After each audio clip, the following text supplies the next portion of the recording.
هلا متابعيني، شلونكم؟ ان شاء الله تكونون بخير وانتم تشوفون فيديو اليوم ثاني يوم العيد. قعدنا شويه متاخرين الى ان تريقنا وسبحت الجهال. حاليا انتم تشوفون الجهال سابحين، بعدني ما بدلتهم، هسه راح ابدلهم. اليوم هواي عندنا روتينات بالبيت وكذلك عندنا طلعه بالليل، فأتمنى تشوفون الفيديو للنهاية. بس اللي أول مرة يشوفني وما بيشترك بالقناة أتمنى يشترك بالقناة ويفعل الجرس حتى يوصلكم إشعار بكل شيء جديد أنزله. خليكم وياي.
بشر مرة يصير وما أعتقد يتكرر، مثل العمر واحد بس ما يقبلك يكرر. مثلك بشر مرة يصير وما أعتقد يتكرر، مثل العمر واحد بس ما يقبلك. سميني واحد طماع منك ولا أشبع، أرقك عدل قلبك مريد أطلع العاشق من يضوى بس مرة وحدة وبانا. ورا ما سوينا هاي الأجواء الحلوة، دي جي أغاني جهال فرحة ورقصة، وبعدين قعدوا يلعبون هم لوحدهم لأن ملوا من الأغاني.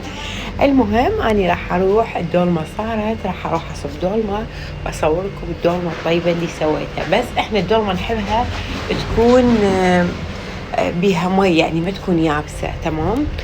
فهذا الدولمتي المتواضعة. وهسه ردت أسوي كيك. طبعا الكيك ما ترهام إذا أني بيدي الكاميرا بسوي الكيك، تدرون البيضة لازم أكسرها بس شوف ايش راح أسوي، انتبهوا.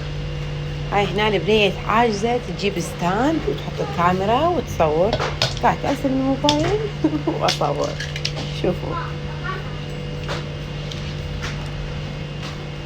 ما يفيد، راح أطفي الكاميرا وأقعد أسوي الكيك، وراح تشوفون الكيك بالنهاية لأن مدى ترهام مثل ما تشوفون.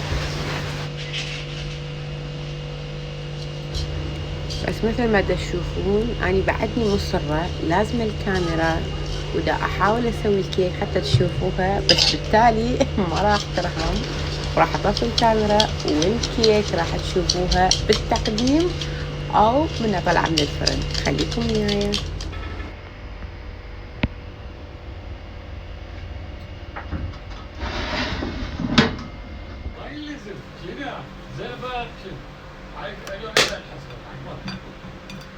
مال اوري تكاتبوا انا مشترك معه بس ما معلوماتك، ها معلوماتك تكتبها ليش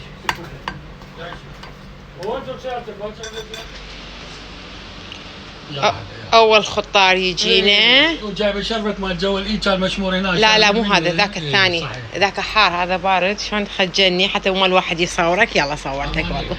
ما أعرف إذا صار بيكم هيك واحد يخجلكم من يصب لكم شيء، يعني المهم صارت بي هسه الحمد لله والشكر. فهسه احنا طالعين. المهم احنا هسه طالعين وراح اروح المشاتل، هناك نشتري لفات، وعندي مسواق لازم اتسوق. المهم راح عبره الخالي، هو هذا مو خالي حماية بس أنا أقول له خالو، المهم راح اعبر له يعني خطيه هو بسيارته ياخذنا وهاي. فالمهم دا يحاول انه يعوضني على الخجل، قبل شويه خجلني اياها. المهم عادي مسامح، احنا هسه بعيد فلازم احنا نكون مسامحين، لذلك المسامح كريم. عادي فوت لك اياها خالو. المهم راح نرجع للبيت، كذلك يصير هاي الاجواء مال الاغاني وهاي الامور. عموما لازم انهي وياكم الفيديو واخليكم تشوفون الفيديو، اخليكم في المقطع بالاخير حتى تشوفوها وتستمتعون. شكرا لكل من تابعني لهاي اللحظه ومع السلامه.